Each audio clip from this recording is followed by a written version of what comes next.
So this is the slot sensor. So this blue is the signal, and this is the ground, and the middle one is VCC 3.3 volt. So this is the ground, this is the signal, and the middle one is the VCC.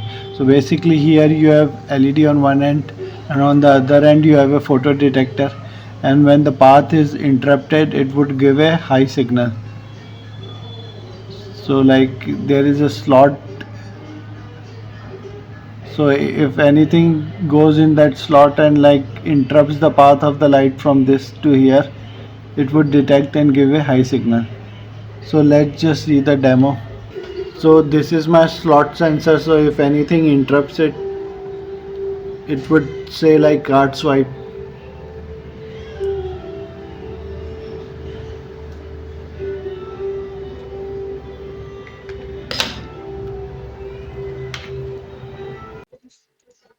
So this is our code, like we have set the pin 16 as pull down, so it is low, and attach a trigger like when something is inserted in the slot, it would give a high signal.